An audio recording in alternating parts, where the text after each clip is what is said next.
Alors on a fait, vous vous souvenez, la première journée, un état des lieux et des perspectives. On s'est intéressé hier plus particulièrement au constat que les médecins devaient travailler davantage ensemble, que les travailleurs sociaux, le médico-social devaient être présents à tout moment et qu'il fallait anticiper tout ce qu'allait se produire, tout le parcours en fait de gens qui sont en souffrance, quelle que soit leur souffrance, plutôt que de terminer aux urgences, puisqu'il était dit que l'urgence c'était finalement presque un échec. Ça veut dire qu'avant, il y a un certain nombre de choses qui n'ont pas été faites et qui auraient dû l'être. On a beaucoup mis l'accent aussi sur le logement, la nécessité de pouvoir effectivement, lorsque l'on est bipolaire, schizophrène, de pouvoir avoir un chez-soi avec les autres aussi, pas un chez-soi, je vais y arriver, où on est isolé, mais au contraire où on a la possibilité de dialoguer avec d'autres et d'aller vers le plus d'autonomie possible, puisque c'est le but de tous les professionnels qui sont autour de cette table. Alors là, on va davantage parler de l'autre mamelle, non pas de la France, mais j'allais dire de la santé mentale, après le logement, le travail, ou le travail et le logement. D'ailleurs, difficile de les dissocier. Et donc, on va commencer par faire un état des lieux au cours de cette première table ronde. Je rappelle le titre, je dis ça parce qu'il ne faut pas qu'on s'en éloigne. Travail, handicap psychique, nécessité et réalité. Alors, c'est tout un programme, ça pourrait faire une thèse de doctorat, mais on a 1 heure. Donc, on va peut-être commencer par justement sur le travail, sur la difficulté, parce qu'on ne va pas se cacher les yeux, qu'il y a pour une personne qui présente un trouble psychique en particulier, d'être accueilli dans l'entreprise, d'être compris, d'être reçu, d'être... hier, on avait vraiment l'impression que finalement, beaucoup d'entreprises, même s'il y a des progrès, préféraient payer une amende, quelque chose, finalement, plutôt que d'avoir ce rôle sociétal d'intégreur aussi, puisque le travail, c'est quand même un bel outil d'intégration. Et donc, on va peut-être commencer par ça et par vous, François Potier, parce que vous avez été directeur DRH, comme on dit, d'un grand groupe, PPR, Printemps Pinot Redoute, et que vous êtes consultant, vous connaissez bien ces problèmes. Alors, vous êtes dans un groupe qui est énorme, enfin bon...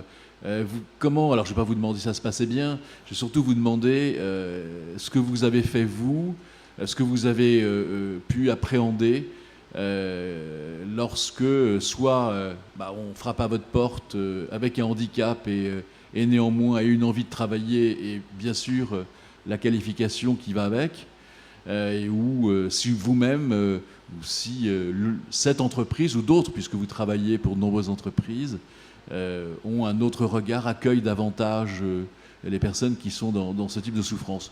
Donc voilà, on ne va pas se faire l'atelier bisounours. Comment ça se passe? Bien ou mal?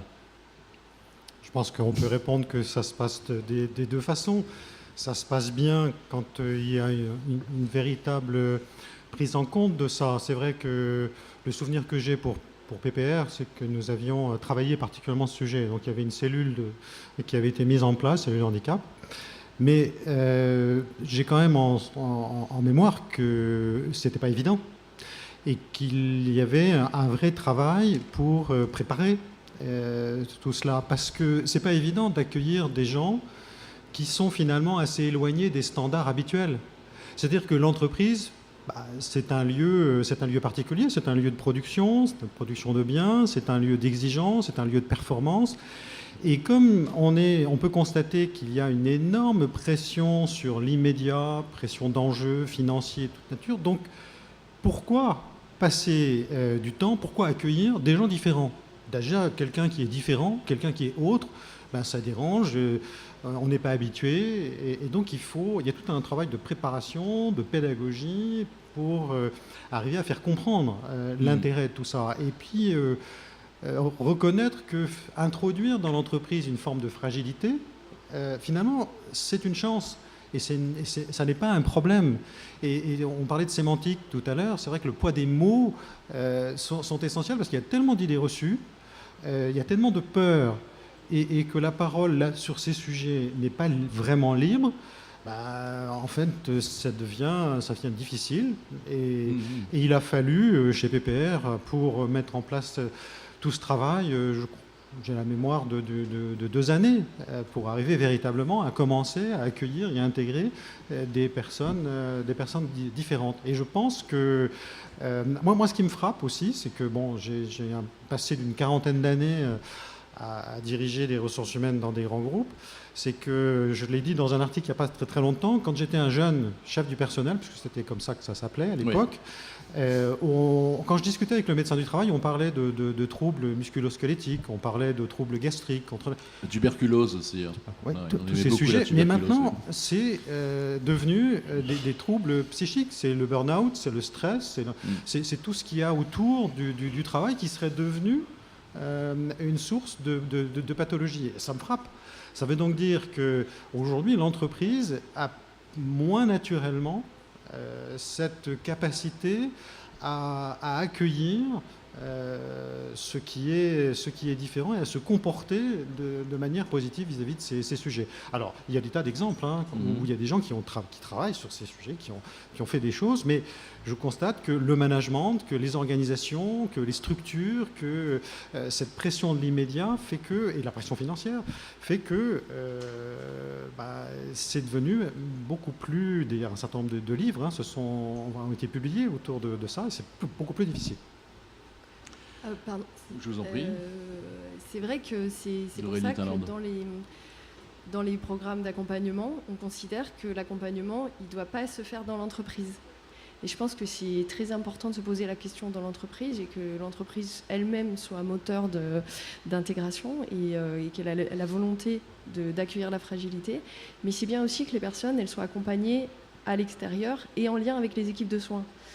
Et ça, c'est quelque chose peut-être qui aiderait les entreprises. Plutôt que ce soit l'entreprise qui porte elle-même elle peut pas, la responsabilité. Je crois que c'est impossible. Vous avez tout à fait raison. Je crois que c'est un vrai travail d'équipe. Voilà.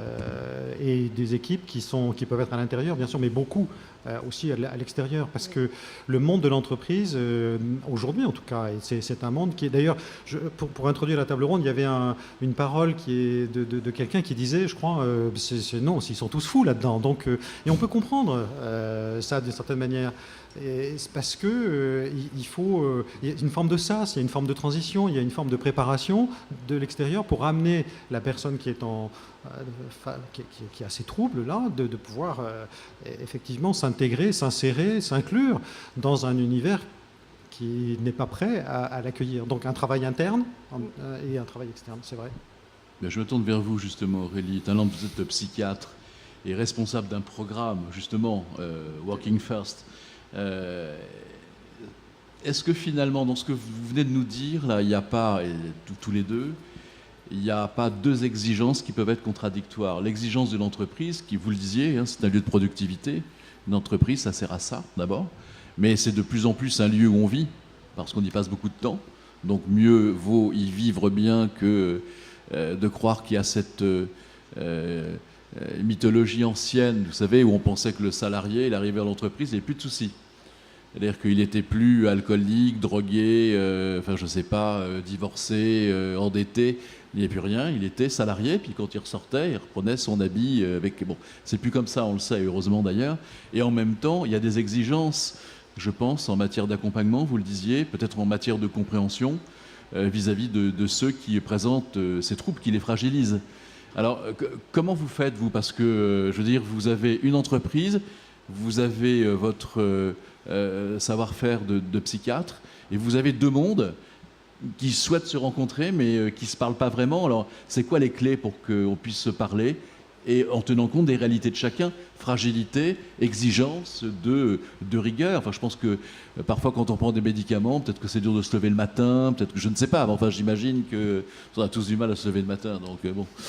Je vous en prie. Moi, je suis pas directement sur le terrain. J'encadre la recherche sur le projet. Donc, je suis plus sur les aspects d'observation de ce qui se passe. Mais du coup, j'ai beaucoup lu sur le sujet. Et je suis confrontée moi-même en tant que psychiatre au problème. Mais en fait, quand les gens, ils n'ont pas tout le temps envie d'en parler aussi. Et parfois, ça se voit pas. Donc, les personnes qui vont être repérées par l'entreprise ne sont pas les mêmes qui ont forcément le besoin d'accompagnement.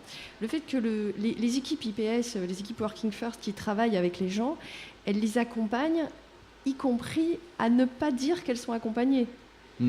C'est-à-dire qu'elles les accompagnent tout le long. Elles ne sont pas vraiment là avant, elles accompagnent pendant. Parce qu'il n'y a pas que la préparation à l'emploi, il y a l'accompagnement tout le long, quand ça va moins bien, et de trouver un appui à l'extérieur. Et elles font le lien avec les équipes de soins, c'est-à-dire qu'elles essayent de temporiser avec tout ça. Elles ne sont pas forcément en train de faire le grand écart entre les préoccupations des employeurs et les préoccupations des personnes. Par contre, quand les personnes sont d'accord pour dire qu'elles sont accompagnées, elles peuvent faire de la médiation. C'est-à-dire, elles peuvent essayer de négocier avec les employeurs, d'être là comme interface. On le voit aussi dans du logement, puisque hier, vous avez parlé du programme du Chez Soi d'abord. Eh ben, c'est la même chose, en fait. C'est des équipes qui sont en capacité de faire de la médiation et de dire, voilà, il faut intégrer des différences. Ces différences, elles ne sont pas liées au fait que la personne, elle est feignante. Elles ne sont pas liées au fait que la personne, elle n'est pas volontaire. Elles sont liées à un moment, à la maladie. Et il faut intégrer ces différences-là. Donc en fait, c'est ce travail de médiation qui est primordial pour les gens qui ont des troubles et qui doit se faire dans le milieu ordinaire. Je vous en prie. Donc, Éric Lambert, vous allez nous parler aussi, non seulement de cela, mais avec votre travail de chercheur, ce que vous avez pu voir en France et à l'étranger sur la question. Oui, simplement là, c'est intéressant parce que la difficulté, il y a deux, enfin, il faut ramener les deux rives. Il y a le côté des personnes en situation de handicap, mais il faut aussi travailler du côté des recruteurs. C'est-à-dire qu'il faut ramener les deux interlocuteurs. Et c'est assez intéressant parce qu'il ne faut jamais dénier les situations de difficulté, c'est-à-dire en termes de productivité, il faut les assurer, etc. Donc on a souvent des populations en situation de handicap moins diplômées, moins qualifiées, donc c'est un vrai problème, une population plus vieillissante. Mais paradoxalement, sur des questions de troubles psychiques, ces problématiques n'arrivent pas. On a plutôt des gens qui sont normalement qualifiés et pas plus vieillissants que les populations ordinaires. Alors que, par exemple, si je prends les questions de la surdité, là, on va avoir ces difficultés-là, etc. Et donc, il faut déjà commencer à faire un travail pédagogique pour expliquer ces situations-là.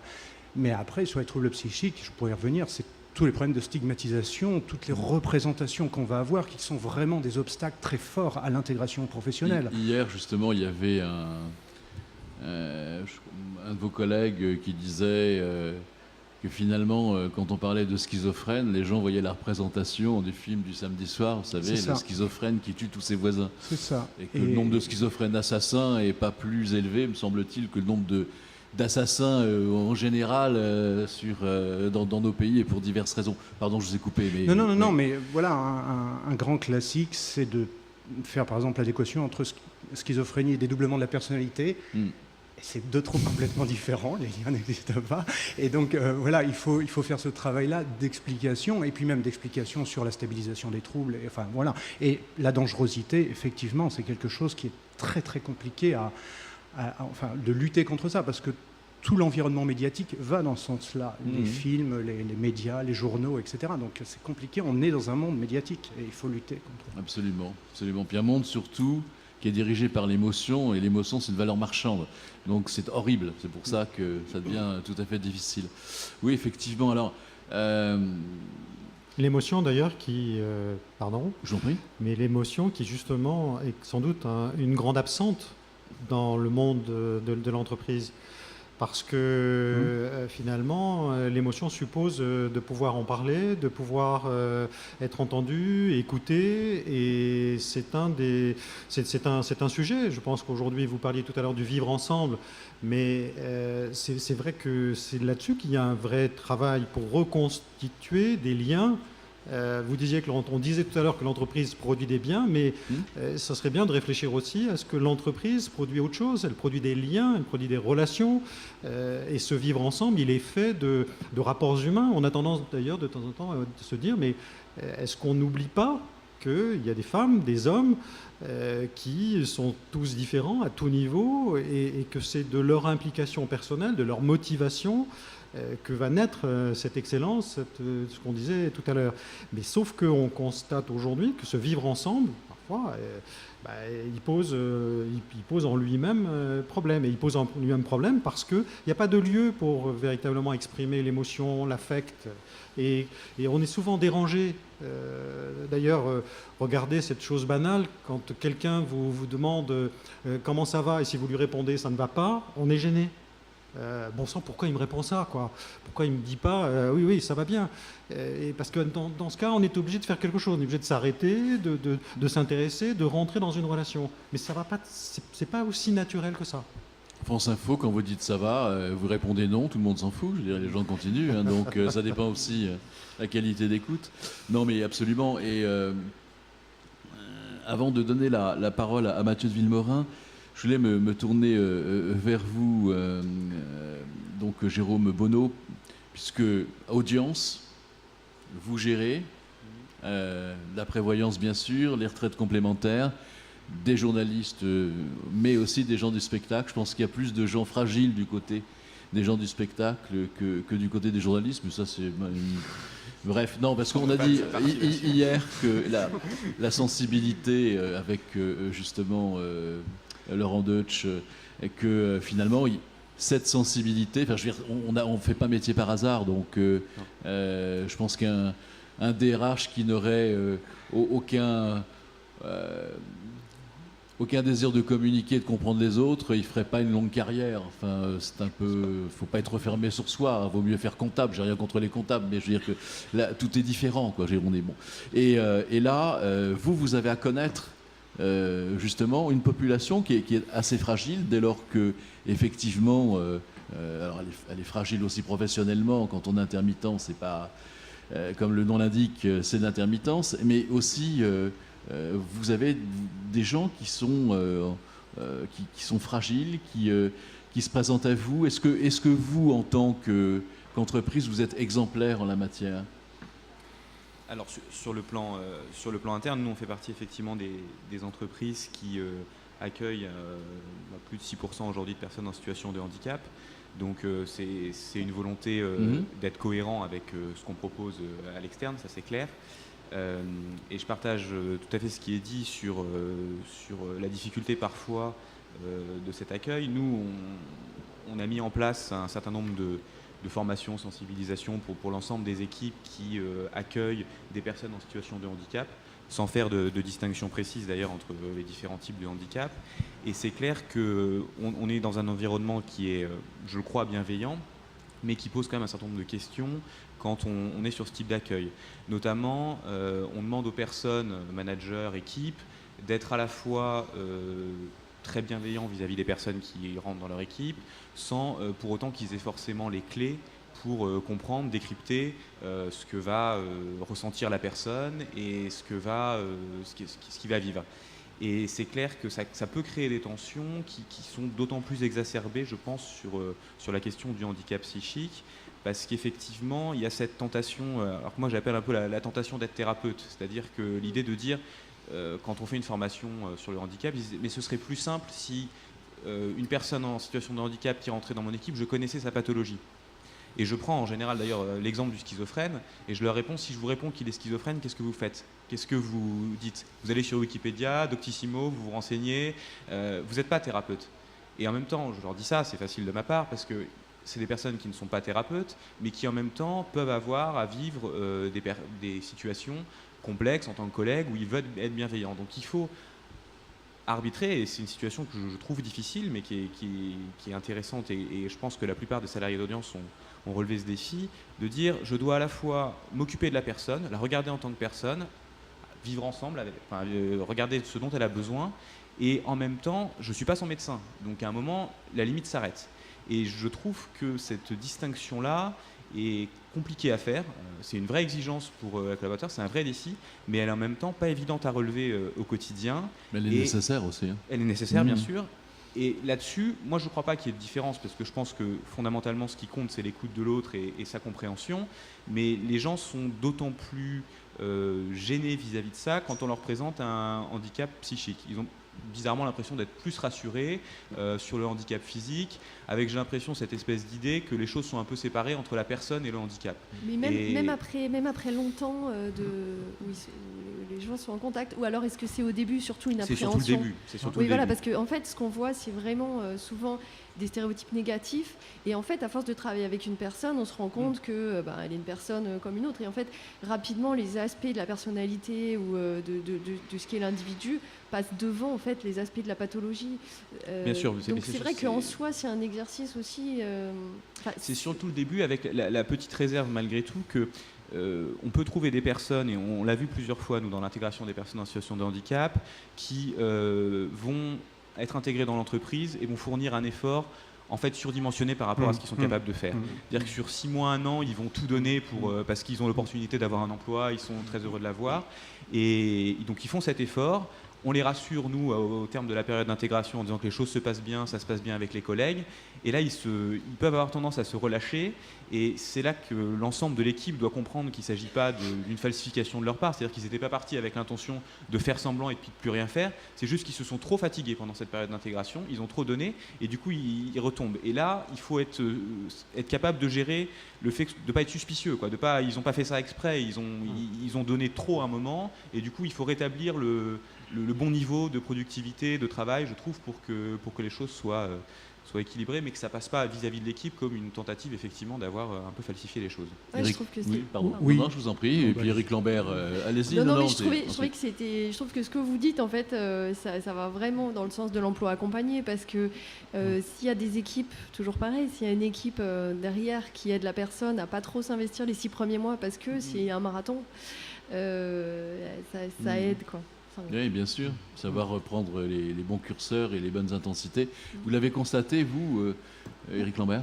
Oui, enfin, dans les faits, ce qui était dit au départ, c'est un fait numérique, je dirais. Le handicap psychique est beaucoup moins intégré professionnellement que les autres types de handicap. Ça c'est une certitude. On pourra revenir là-dessus, mais voilà, on est à... C'est compliqué, très compliqué d'avoir des chiffres, mais on est globalement à 5% des personnes en situation de handicap psychique qui sont en situation d'emploi ordinaire. Sous réserve qu'ils l'aient déclaré. Enfin, c'est-à-dire 5 personnes qui ont une RQTH en handicap psychique qui sont en situation d'emploi. Mais combien de personnes ne demandent pas une RQTH, une reconnaissance de travailleur handicapé, si je sais. Moi, j'ai des chiffres de 10% en France. Les chiffres apparemment des MDPH, etc. Enfin, mais de toute façon, c'est très compliqué, puisque même les frontières de la notion de handicap psychique est quelque chose de flou. Donc, à partir de ce moment-là, on est sur des choses un peu complexes. Et on sait à peu près qu'une personne avec handicap psychique sur 2 ne travaillera jamais de toute sa vie. Donc ça, c'est un fait. Et on a des différences avec les autres types de handicap qui sont maintenant beaucoup mieux intégrés dans les entreprises. Alors Mathieu de Villemorin, vous savez à la fois ce qu'est cette souffrance, pour la ressentir ou l'avoir ressentie, c'est à vous de nous le dire. Et vous êtes en même temps écrivain. Plus vous écrivez fort bien, je n'ai pas ça pour vous faire plaisir. D'habitude, je ne fais pas de compliments. Mais voilà, alors comment vous vivez cela? Vous vivez à la fois votre vie publique, je ne sais pas si le terme est bon, mais votre vie sociale, et en même temps, comment vous voyez ce rapport par rapport aux autres? Est-ce que lorsque vous entendez ce qui est dit de la part de psychiatres ou de la part de DRH ou de chercheurs, vous vous reconnaissez dans ce qui est dit, ou est-ce que vous dites ils sont gentils, mais enfin bon, ils ne sont pas dans ma tête, comme dirait l'autre? Alors, je me reconnais très bien dans tout ce qui a été dit, mais j'aimerais simplement faire une précision. On parle en effet ici de milieu ordinaire, mais c'est en opposition au milieu protégé. Et je commence par la fin, mais ma dernière activité professionnelle a été par un long processus de demande et puis d'orientation sur dossier, soit par commission, une orientation vers le milieu protégé. Alors, j'ai intégré un ESAT, les anciens CAT, mais qui était un ESAT hors les murs qui permettait, avec un accompagnement, un référent, d'intégrer le milieu ordinaire. Donc, vraiment sûr, quelque chose d'assez compliqué. Ouais. Mais il y a des choses vraiment bien qui sont faites en France et qui existent. Qu'est-ce qui marche? Qu'est-ce qui fait que ça fonctionne? Alors, qu'est-ce qui fait que ça fonctionne, c'est que c'était un groupe de retraite complémentaire et de prévoyance qui avait besoin aussi de son quota et qui avait une mission handicap qui était en lien avec des chargés d'entreprise de l'ESAT et qui permettait, avec les définitions de poste, de trouver des personnes qui pouvaient remplir les tâches décrites pour le poste. Donc, moi, j'ai travaillé presque 14 mois comme agent de saisie. Je rentrais des données qu'on me livrait sur dossier papier dans l'ordinateur pour que les pensions de retraite soient calculées et versées. Bon, j'ai pas tenu plus de 14 mois, c'était déjà pas mal, mais j'en ai eu assez. C'est vrai que les jobs proposés, tout ça était bien, j'étais encadré, j'étais accompagné, mais j'en pouvais plus. C'est l'intérêt même du travail qui est discutable. Au bout d'un moment, on a fait le tour. Quoi. Ouais. Voilà. Mais ce dont j'ai bénéficié, c'était de tout cet accompagnement. Mais c'est vraiment la dernière de mes activités. J'ai longtemps navigué entre le fait de ne pas le dire et d'essayer de trouver du boulot. Alors je présentais mes troubles, disons, cette somnolence du matin, cette lourdeur physique et psychique, comme une sorte de lenteur dont j'essayais de dire qu'elle permettait la même qualité de travail, mais que je prenais les choses un peu différemment. Et si je faisais l'éloge de la lenteur, ce n'était pas spécialement plaisant pour le... C'est un très bon bouquin. pour l'employeur, mais je ne travaillais pas dans des grands groupes. Donc, j'ai fait beaucoup de différents métiers, et souvent aussi, disons, sous-qualifiés, entre guillemets. Mais j'ai travaillé de mes mains aussi. C'était très, très important pour moi. C'était une forme d'ergothérapie. Ça me raccrochait au réel. Puisqu'avec les mains, il n'est jamais stupide, hein, vous avez remarqué? Non, mais c'est pour ça qu'on a deux mains. Quoi. Bon, on n'est pas né avec un ordinateur. Donc, pardon, oui. Non, mais c'est très juste. J'ai même été apprenti relieur. Et puis j'ai fait une formation d'homme d'entretien. Donc j'avais mon bac et j'ai pu suivre cette formation qui est au niveau d'en dessous. Et puis ensuite, grâce à la formation continue, j'ai pu avoir un bac +2 de formateur d'adultes. Et puis je me suis orienté vers l'accompagnement en insertion professionnelle. Parce que là, vous êtes fait pour ça. Enfin, je veux dire, c'est évident. Alors, bon, plutôt que de rentrer les saisies sur les caisses de retraite, enfin, les retraites complémentaires, c'est pas important, mais c'est important. Hein. Mais quand on l'aperçoit pas, on gueule. Mais je veux dire, c'est pas épanouissant, quoi. Ça peut être mécanisé comme tâche, je pense. C'est assez mécanique. Mais c'était en dehors justement des psychologies des autres et de la mienne. Ce métier que j'ai fait avec beaucoup d'intérêt m'a quand même fragilisé. Et ma dernière crise était en 88 et j'ai eu une rechute en 2012. Donc, et c'est sans doute ce travail qui avait préparé le terrain, parce que j'étais en face de nouvelles souffrances, différentes des miennes, mais qui faisaient écho. Eh oui. Et ouais. Alors, c'est gérer les souffrances des autres. La relation d'aide doit être très, très balisée. On ne peut pas aller au-delà de ce qu'on peut. Mais c'était tout à fait passionnant, c'est sûr.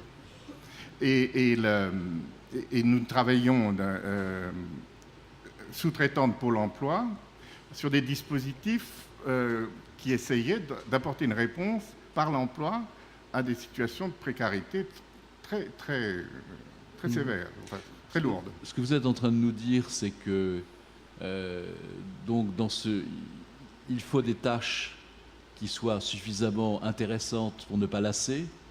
Il faut être capable de ne pas recevoir toute la souffrance des autres, puisque vous avez la vôtre déjà gérée, ça fait beaucoup. Donc avoir une certaine distance. Et puis il faut peut-être prévoir je parle sous le contrôle de tout le monde, mais des plages non pas de repos, mais peut-être un peu plus neutres, parce qu'à force de donner comme ça on s'épuise. Et que c'est peut-être ça, c'est peut-être un bon dosage entre la nécessité de faire quelque chose qui soit intellectuellement passionnant, parce qu'on est tous pareils. Ensuite, cette émotion à gérer, et c'est vrai que, enfin, je pense, je ne suis pas psychiatre, mais je veux dire que prendre l'émotion de tout le monde toute la journée, vous êtes sur les rotules à la fin, il faut être capable de... moi j'ai un ami psychiatre que je vois tous les 15 jours, je ne vous dis pas ce qu'on fait le soir, mais il ne veut surtout pas parler de la santé mentale, hein. On parle de tout, du foot, on picole, etc. Et bon, je crois que c'est nécessaire aussi. Donc je veux dire que pour tout le monde c'est comme ça. Et puis en même temps, est-ce que c'est pas ça finalement la solution, c'est-à-dire trouver dans l'entreprise là où on peut exercer son savoir-faire, mais vous êtes déjà, j'allais dire, privilégié entre guillemets, parce que vous avez fait des études. Donc c'est vrai que de vous coller devant un ordinateur pour entrer les majuscules et les minuscules, on peut certainement faire autre chose avec vous. Et c'est ça, quoi. Il y a ça. Il y a est-ce que l'effort de la vraie formation pour le travail adaptée à cette souffrance, est-ce qu'elle est efficiente en France ? Est-ce que ça fonctionne, ou est-ce qu'on dit tiens, faut qu'on trouve du boulot à un tel, il y a 6%, bon voilà, c'est là, et puis on va le mettre là, etc. Un peu comme on fait avec les stagiaires quand ils sortent de l'école en alternance, alors deviennent des spécialistes de la photocopie et du café, alors que c'est pas leur formation. Est-ce que c'est pas là-dessus qu'il faut travailler ? Est-ce que il y a des efforts qui sont faits, des emplois adaptés, et vous voyez, pas uniquement je veux dire, parce qu'il faut trouver un emploi, parce qu'on utilise des compétences, la possibilité de progresser, la possibilité aussi d'être un peu en retrait quand c'est nécessaire pour éviter de souffrir davantage, puisque on ne peut pas travailler longtemps et souffrir, ça c'est difficile. C'est pour ça tout à l'heure qu'on disait qu'il faut une véritable démarche, ça ne va pas de soi. Hein. Donc accueillir la différence, accueillir des personnes qui ont ces troubles, ça suppose de passer du temps, ça suppose d'avoir des personnes dédiées, ça suppose d'avoir cet accompagnement interne qui complète l'accompagnement externe. Et ça suppose aussi, c'est ce que vous disiez, de pouvoir avoir un lieu et des moments pour pouvoir dire les choses, pour pouvoir dire ce que l'on ressent, pour pouvoir dire que ça ne va pas, que ça ne convient pas, que ça vous fatigue. Et ça ne va pas de soi, puisque ça suppose un autre temps. Alors qu'on est dans une entreprise où il y a cette pression de l'immédiat. Il faut que tout soit tout de suite, tout le temps, etc. Ce qui fait qu'un certain nombre d'entreprises préfèrent effectivement payer l'amende. Parce que si on décide de s'engager dans cette voie, c'est la limite des quotas d'ailleurs, hein, c'est qu'il faut faire un sur-mesure. Mais d'ailleurs, finalement, on devrait aussi, si on y réfléchit un peu plus, on devrait aussi faire ça avec d'autres personnes, pas simplement des gens qui sont en situation de souffrance ou en situation de handicap. Ça veut dire que véritablement, on doit prendre en compte l'intégralité de la personne avec ce qu'elle est, ce qu'elle porte, ce qu'elle embarque. Et c'est avec ça qu'on peut arriver à faire en sorte qu'on puisse l'accompagner de manière efficace à l'intérieur. Mais ça, c'est pas quelque chose d'accessible immédiatement, ça. Dans votre... Pardon, oui, je vous en prie, vous pouvez répondre, bien sûr. Je suis tout à fait d'accord. Quand j'étais en formation, justement, de formateur d'adultes, il y avait une chose très importante qui s'appelait l'APP, l'analyse de pratique professionnelle. C'est ce dont j'aurais eu besoin, sans doute. Oui, un temps où j'aurais pu vider mon sac pour pouvoir être plus léger, disons, face aux autres bénéficiaires. Dans le programme Working First, il y a ça, justement, vous parliez de SAS, je ne sais plus qui en parlait, mais la nécessité, effectivement, Il y a un temps pour tout, c'est dans l'Ecclésiaste, hein, c'est pas, mais bon, c'est pas mal non plus. Oui, dans le programme, ce qui est prévu, c'est de s'adapter aux besoins des personnes. Parce que, en fait, vous, par exemple, vous n'avez pas eu forcément le choix. Vous n'avez pas été sur... quand vous parlez de la saisie, ce n'était pas quelque chose que vous avez choisi. Et après, quand vous êtes allé dans le vrai milieu ordinaire, et bien à ce moment-là, vous n'aviez pas l'accompagnement. Donc nous, en fait, on propose un mix des deux. On propose et un accompagnement et le choix de la personne. C'est hyper important de respecter le choix de la personne. C'est fromage et dessert. Oui, c'est ça. Les gens qui ont des troubles psy, ils ne sont pas du tout incompétents. Ils croient qu'ils sont incompétents parce qu'ils ont l'habitude d'éviter le travail, parce que les équipes de soins leur renvoient ce fait-là. Les équipes de terrain, les équipes de professionnels de santé ne s'occupent jamais du travail. Pour eux, ils ont l'impression qu'ils sont encore dans l'incurabilité. Et à force que et les employeurs aient le regard social négatif, les gens, ils le récupèrent à leur propre compte. Et ils pensent qu'ils n'en sont pas capables. Alors qu'ils ont, la plupart du temps, vous disiez, ils ont des diplômes, ils ont déjà travaillé avant d'avoir des problèmes. Ils sont en capacité de le faire si on les accompagne. Et ce qui est important, c'est qu'effectivement, il y a des gens qui vont avoir besoin de sas, il y a des gens qui vont avoir besoin de temps pour discuter. Dans le programme Working First, on prévoit de pouvoir échanger avec ses pairs, c'est-à-dire de pouvoir échanger avec des gens qui eux aussi sont dans ce cas-là. Il y a des personnes qui travaillent dans IPS, qui elles-mêmes, dans Working First, qui elles-mêmes ont eu des troubles psychiatriques et qui travaillent donc comme médiateurs. Eux, ils sont de très bons interlocuteurs pour pouvoir échanger sur les éventuelles difficultés. Et ça, c'est quelque chose qui se fait au fil de l'eau. C'est-à-dire que la flexibilité, c'est très important. Et après, pour revenir sur les entreprises, je pense que si elles ont des difficultés, c'est aussi parce qu'elles ne jouent pas cette mission. Enfin, peut-être pas suffisamment. C'est-à-dire que si les entreprises accueillent la diversité telle qu'elle est, la diversité, parce que là, on parle de maladies. Moi, je suis spécialisée sur les maladies psychiatriques sévères, donc schizophrénie, bipolarité. Mais vous disiez, il y a d'autres troubles. Il y a les burn-out, il y a les troubles anxieux, il y a les syndromes traumatiques, il y a tout un tas d'éventails de choses. Il y a les gens qui ont des hauts potentiels, il y a des gens qui ont des bas potentiels. Il y a toute une diversité. Et en fait, l'accueil de cette diversité-là, elle n'est pas évidente dans l'entreprise, mais c'est le même enjeu, en fait. Oui, je comprends. Eric, vous vouliez intervenir? Oui, parce que c'est en lien avec les deux interventions. On a évoqué les ESAT hors mur, qui sont sûrement une très bonne chose, mais il y en a très peu en France. Ça, c'est un vrai problème. Et finalement, ce qu'on voit, c'est que dans les ESAT ordinaires, il y a 1% des personnes qui passent du milieu protégé au milieu ordinaire. 1%. Donc c'est vraiment quasiment rien. Et pourquoi? Alors on peut avoir plein de bonnes raisons, mais une des raisons qui est donnée, et ça a été évoqué, c'est le fait que quand je suis en ESAT ordinaire, je ne me sens pas capable d'aller, en milieu protégé, je ne me sens pas capable d'aller travailler en milieu ordinaire. Je sous-estime mes capacités, mes compétences. Et donc, je veux rester protégé. Et ça, il faut vraiment des structures. Alors, je sais que c'est là plutôt après où il y aura les solutions, mais il faut vraiment des structures passerelles entre ces milieux très protégés qui sont nécessaires. Et puis, il y a une sorte de paradoxe, c'est-à-dire on surprotège dans un milieu protégé, on suraccompagne, et après on est en milieu ordinaire, et là, on est lâché dans la nature. Et c'est beaucoup trop violent, cette rupture, il faut bien trouver, et je répète, souvent c'est à l'intention même des personnes handicapées en ESAT qui refusent d'en sortir parce qu'elles se considèrent incapables, alors qu'elles ont les compétences et les capacités de le faire. Donc, le système augmente ce qu'on appelle le sentiment d'inefficacité personnelle, quoi. Et ça, c'est terrible. Est-ce qu'il y a... Oui, pardon. Parce que en fait, la table ronde, c'était sur vraiment le rétablissement et le travail, l'importance du travail dans le rétablissement. Et ce que vous dites, c'est vraiment très fort parce que en fait, le travail, ce qu'il va apporter pour la personne, c'est vraiment l'estime de soi, c'est ce sentiment d'efficacité personnelle, c'est d'avoir une place sociale. Et ça, c'est la finalité du rétablissement, c'est une citoyenneté pleine et entière. Et ça, c'est très important. Retrouver de la confiance, la confiance en soi. Tout à fait.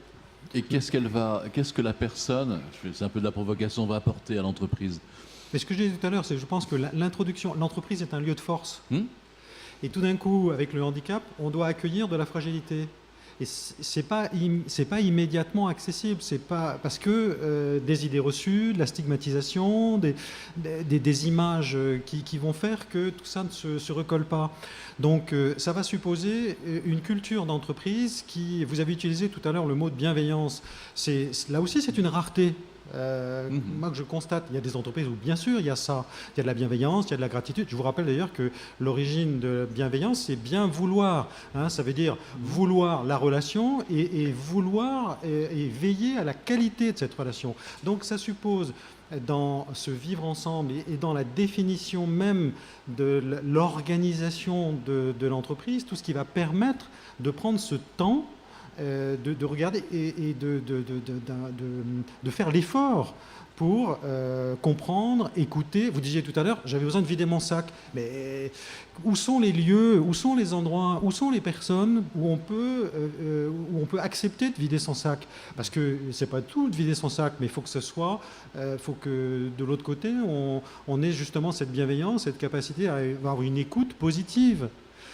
Ça va pas de soi. Et je crois que les entreprises, certaines sont engagées dans cette voie-là, mais ça suppose un vrai travail en profondeur, à commencer d'ailleurs par souvent les hauts dirigeants qui doivent porter et incarner cette volonté-là, et qui ensuite, elle puisse être dupliquée tout au long de l'organisation. Je vous en prie. Juste, c'est une conviction générale sur le handicap et sur un certain nombre de choses. C'est le fait de dire, quand on travaille pour les plus fragiles, on travaille aussi pour l'ensemble, pour répondre à la question sur ce que ça apporte aux entreprises. Et comme quand on fait une ergonomie spécifique pour un malvoyant, c'est souvent l'exemple que je prends, en fait on sert tout le monde puisqu'on fait un site qui est plus ergonome. Et cette idée de dire, en travaillant pour les gens les plus fragiles, on travaille pour l'ensemble, je pense qu'elle est réelle. Je pense que dans l'entreprise, tout le monde devrait pouvoir dire, alors c'est peut-être un monde idéal, à ce moment-là je ne me sens pas capable. Et effectivement c'est quelque chose que personne n'a l'habitude de dire et qu'on n'a pas forcément l'habitude de recevoir. Donc il faut travailler des deux côtés, parce que sincèrement je pense, et particulièrement dans l'accueil de personnes en situation de handicap, on a une structure qui est capable de l'entendre, alors pas toujours au bon moment quand il faut, etc.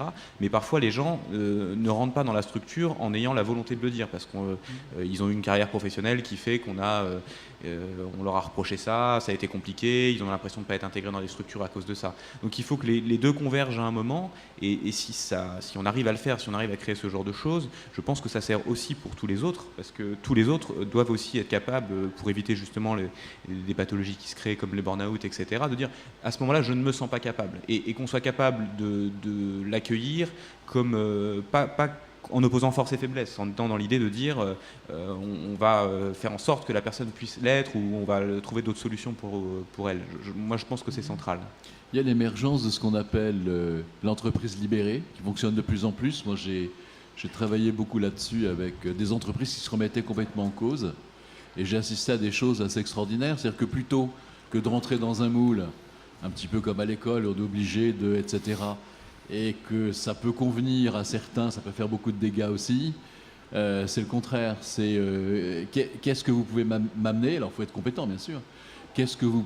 Comment on peut s'enrichir l'un l'autre, et surtout comment on peut être plus productif. Donc, et là j'ai vu par exemple, il y a des petites entreprises, mais l'équipe de recherche d'IBM, donc c'est mondial, sur la sécurité bancaire, etc., ils sont tous en concurrence pour trouver les meilleurs systèmes, et notamment ils emploient les meilleurs hackers pour pouvoir justement se battre. Bon. Et ce qui est très intéressant, moi, les gens que j'ai vus, je crois, entre guillemets, si on prend le terme normal qui veut rien dire, enfin en tout cas moi je me sentais totalement anormal, j'étais avec des gens qui fonctionnent, on ne dirait pas une entreprise. Vous savez, c'est Coca-Cola tout le temps, skate, chemise à fleurs hawaïenne, ils fument des pétards, ils mangent quand ils ont le temps, ils n'ont aucun respect de la hiérarchie, ils sont très curieux, ils travaillent la nuit, 3 jours de suite. Ils sont psychotiques. Oui, absolument. Ils sont aussi accessoirement docteurs en mathématiques, etc. Donc il y a des moments où vous dites, ah ouais, un peu comme dans les films, mais du bon côté. Et ce sont souvent eux qui arrivent, qui fournissent effectivement les solutions, parce que la solution, elle peut... Enfin, quand on est dans le formatage, forcément, c'est Sacha Guitry qui disait de l'Académie française, ils sont 40 à penser comme 4. Donc là, il faut essayer, au contraire, de faire l'inverse. Et donc, ce que je veux dire, c'est qu'il y a une place pour tout le monde, à condition Effectivement, il faut être compétent, c'est ça la difficulté. Si on a que sa misère à porter, ça n'intéresse pas grand monde, c'est ça la cruauté de l'entreprise. Moi, ce que je Pardon, juste citer un exemple qui peut paraître anecdotique, mais on a pendant des années fait des formations sur le handicap, etc. Et ce qui a fondamentalement changé l'image, à mon avis, du handicap au sein d'Audience, c'est qu'on a décidé de participer à un festival dont on est partenaire par ailleurs, qui s'appelle Regard Croisé, et dont l'objectif est de parler de métiers de handicap. Et c'est des salariés qui ont fait un court-métrage, ils en ont fait plusieurs d'ailleurs depuis, où ils ont parlé de leur handicap, mais pas d'une façon descriptive. Ils ont fait un film avec des blagues, et ils ont fait participer les dirigeants de l'entreprise à contre-courant, etc. Et ça en fait, ils ont gagné des prix au festival, et ils sont revenus avec cette idée-là d'être mis au centre. On a parlé du handicap différemment que de façon descriptive ou que de façon... je sais pas comment, enfin négative c'est pas le mot, mais avec une forme de pitié. Et ils sont revenus avec un film qui les a fait gagner, qui a porté l'image de l'entreprise. La direction les a félicités pour ça, et ça a inversé un peu l'image. Alors c'est loin de l'entreprise libérée et des chemises à fleurs, je sais pas si on est prêt encore, mais ça a quand même un peu inversé les choses. Et je trouve que ça a été une étape assez forte, et finalement plus forte que des formations sur la description du handicap, sur comment les prendre, etc. C'était une façon de vraiment faire un collectif. Ce qui marche le mieux, c'est ce que vous faites, c'est le témoignage. Il n'y a rien de plus fort que le témoignage, et quand on donne des grandes généralités, c'est ça qui crée les stéréotypes. Alors que quand on voit une personne qui témoigne, on se rend compte que cette personne, je sais pas que c'est aussi un écrivain. On peut être psychotique et écrivain, mais qu'est-ce que c'est que cette histoire? Bien sûr, les psychotiques, ils forment le c'est un métier psychotique. Le cheptel de tous les artistes. Avant, c'était des prophètes. Voilà. Enfin, je veux dire, ce n'est pas que les grandes généralités qu'on peut en faire. Alors, oui. Je dois dire que le handicap psychique, plus spécialement, fait peur à beaucoup, et aussi à l'entreprise, parce qu'il est associé à la folie, et que la folie fait peur, puisque chacun de nous peut en être atteint. Et ça, c'est souvent antinomique entre travail et les problèmes psychiques. C'est presque vraiment, enfin c'est pas presque, c'est contradictoire. Alors que c'est cette même contradiction que le travail participe et est un instrument de rétablissement. C'est la contrainte. Mais pour beaucoup de salariés, je veux dire plus ordinaires, entre guillemets, le travail peut être un instrument de destruction aussi. Le burn-out, logiquement, il se produit où on a une une suractivité, on ne trouve pas son centre, on ne sait plus pourquoi on fait quelque chose, et il faut néanmoins le faire. Je pense que, pareil, tout ça... Si on en revient au sujet de la table ronde, ce qu'on a parfaitement traité, c'est... on peut travailler avec un problème de santé, c'est évident, et un problème de santé psychique, mais pas n'importe comment, pas avec n'importe quel interlocuteur. J'allais dire peut-être pas dans n'importe quelle entreprise aussi, parce que je veux dire, il y a des entreprises où finalement on ne fait que de la répétition, fort des loin, mais je veux dire, c'est par moment, tout dépend après pendant combien de temps on fait quelque chose de répétitif, et puis quelle ambition se donne à la fois l'entreprise, quelle ambition se donnent ceux qui sont dans le cadre, qui ressentent ces souffrances, et leurs encadrants au sens large. C'est ça, je pense qu'il faut promouvoir le dialogue. Vous parliez de témoignages, mais moi j'ai l'impression qu'il y a quand même une meilleure volonté aujourd'hui qu'autrefois. Je ne sais pas comment ça se passe à l'étranger. Vous savez, qui avez fait des tas de recherches là-dessus. D'État. Ouais, beaucoup. Il y a quelque chose qui est montré systématiquement, c'est que plus on a des diplômes élevés, moins on a été au contact avec des personnes en situation de handicap. Ce qui explique beaucoup de choses. Il y a pourtant des handicapés à la tête du pouvoir, je vous assure. Oui.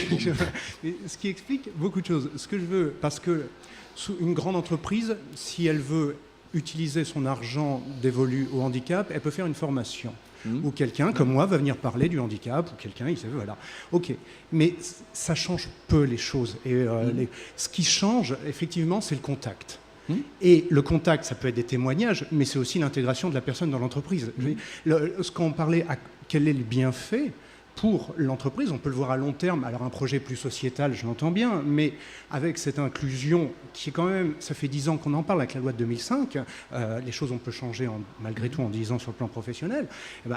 C'est l'idée, c'est que ça, on va rentrer dans un cercle vertueux, parce qu'à partir du moment où je suis au contact des personnes en situation de handicap, je vais comprendre leur potentiel, mais aussi leurs limites. Ça, il faut jamais, faut pas monter, on n'est pas dans un monde, voilà. Mais en ayant quelque chose de beaucoup plus objectif et de beaucoup moins fantasmé sur la réalité du travail. Et à partir de là, en tant que DRH, je peux faire des choix objectifs.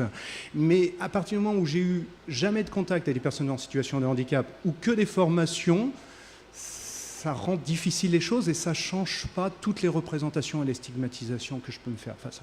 Donc il est très important de favoriser ces contacts, soit à travers des vidéos, des documentaires, des témoignages, mais aussi des vrais postes de travail en termes de stagiaires ou de... Enfin, voilà.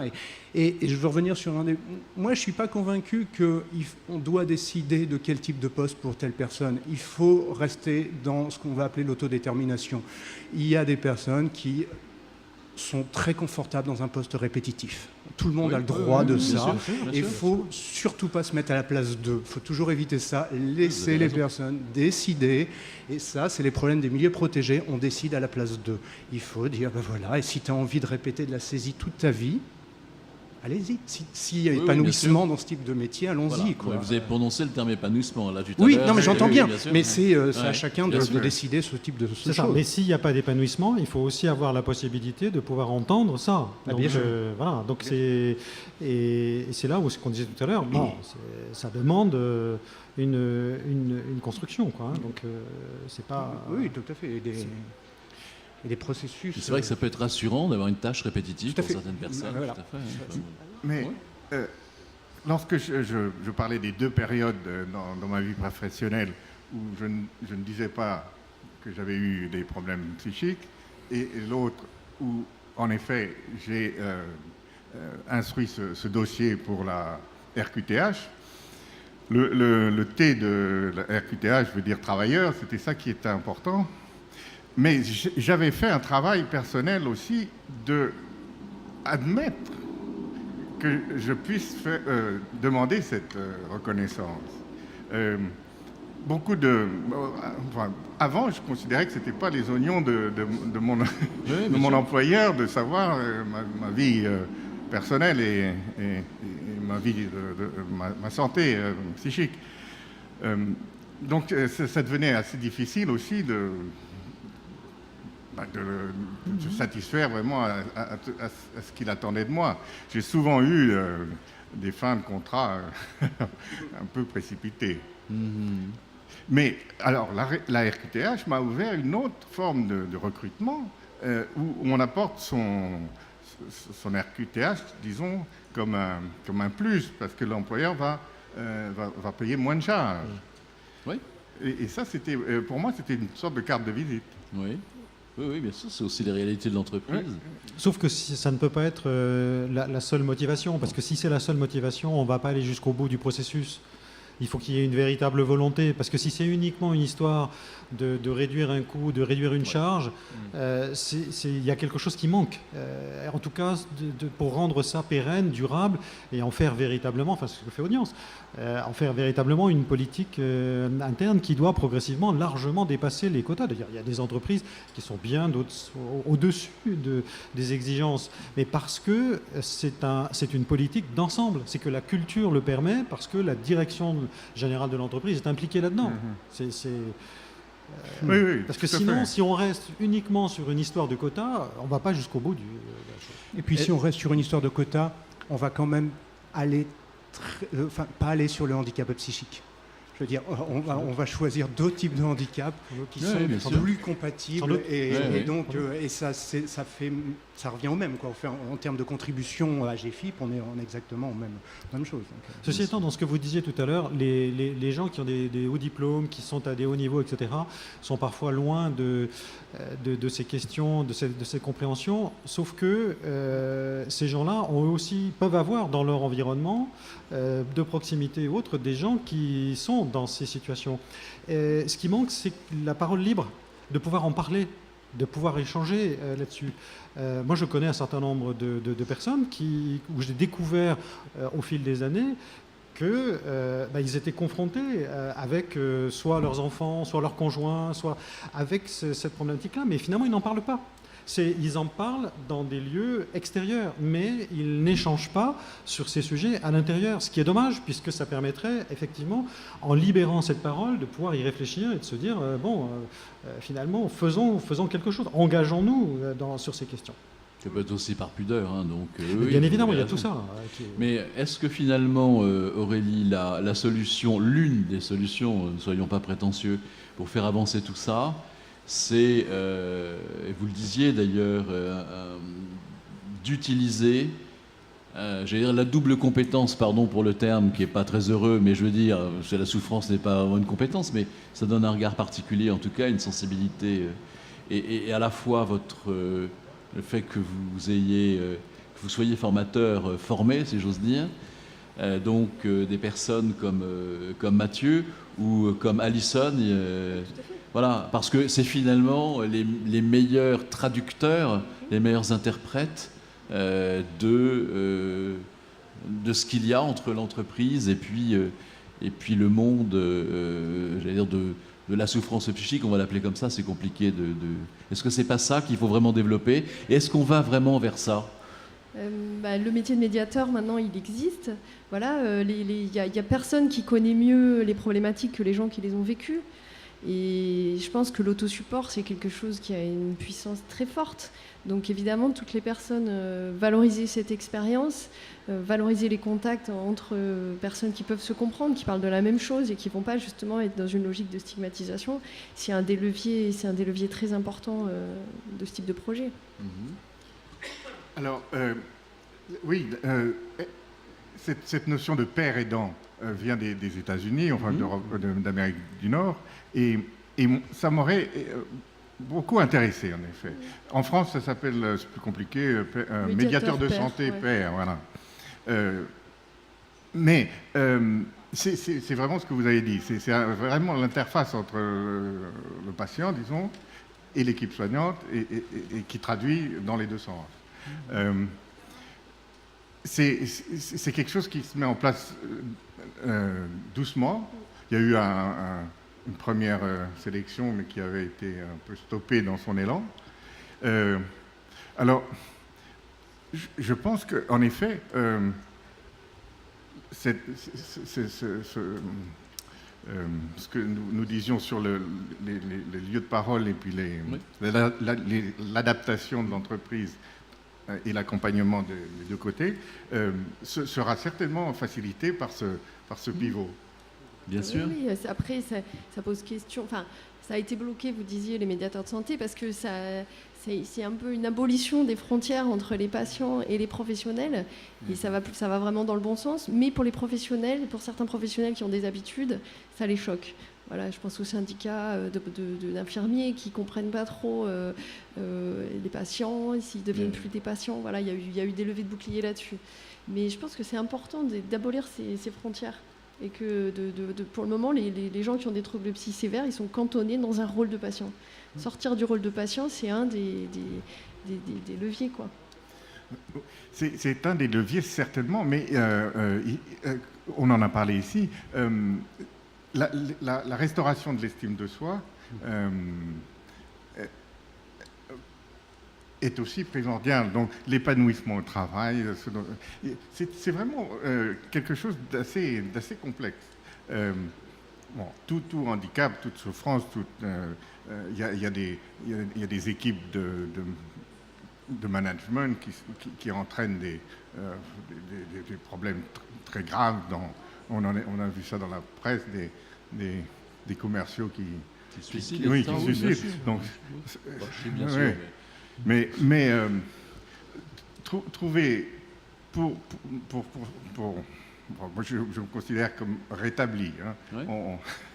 Ouais. Mais bon, j'ai commencé ma vie professionnelle à 24 ans, après mon voyage au Brésil, où j'étais tombé malade. Je peux le dire maintenant, mais dans le feu de l'action, c'était un peu au jour le jour, pouvoir tenir un jour. Et puis, mais ce qui est bien dans le travail, c'est que c'est un cadre, qu'il faut se lever, qu'il faut y aller. C'est structurant. Oui, voilà. C'est structurant. Il faut communiquer à minima, il faut être propre, enfin bon, choses quand même qui font la dignité de chacun, bien sûr. Bien sûr, tout à fait. Et dans un grand groupe bancaire, j'aime bien le terme, ils appellent ça les ambassadeurs. Ouais. Et je trouve le terme joli. Et effectivement, ça permet de... Enfin, en gros, c'est des personnes en interne qui sont en situation de handicap et qui démontrent que même dans un grand groupe bancaire, être en situation de handicap, ça ne freine pas la carrière, on peut faire une reconnaissance, etc. Et ça marche très bien. La seule limite, c'est qu'une nouvelle fois, il ne faut pas que ces personnes reçoivent toutes les difficultés. C'est-à-dire qu'à un moment, ils peuvent y avoir eux-mêmes un phénomène de décompensation parce que, voilà, ils sont en situation de handicap et ils sont là, en gros, pour être exemplaires, mais on ne peut pas tout le temps être exemplaire. Donc il faut que, voilà, c'est cette situation. On doit avoir le droit de déconner un peu. Voilà, c'est ça, comme tout le monde, quoi. Absolument, heureusement. Je crois qu'on a vraiment fait le tour de la question là. Donc on a déjà évoqué des pistes. Ça, c'est une piste importante. Une pratique qui devrait se développer. Il y a peut-être à réécrire effectivement les droits et les devoirs de chacun. Enfin, il y a des fonctionnaires qui aiment bien faire ça. Non, mais savoir ce qu'est un infirmier, ce qu'est un médecin, ce qu'est effectivement. Vous disiez à juste titre que le danger parfois pour Madame Tout le Monde ou Monsieur Tout le Monde d'ailleurs, ou un DRH, c'est de se prendre pour un thérapeute. C'est pas son rôle non plus. Je veux dire, on n'est pas non plus obligé de s'enfermer soi-même quand on veut libérer les autres. Il me semble qu'il faut être beaucoup plus ouvert et c'est ça. Moi, j'ai lu un livre qui s'appelle Bienveillante insécurité, qui me sert un petit peu de Bible tous les soirs. C'est-à-dire que moins les choses sont construites, plus elles se font. Parce que vous laissez... bien sûr, il y a une direction, mais à partir de là, vous laissez les choses aussi se construire avec l'apport des autres. Et finalement, généralement à plusieurs, on a une meilleure solution que tout seul. Ça me semble une évidence. Voilà, je crois qu'on peut applaudir nos participants. Merci.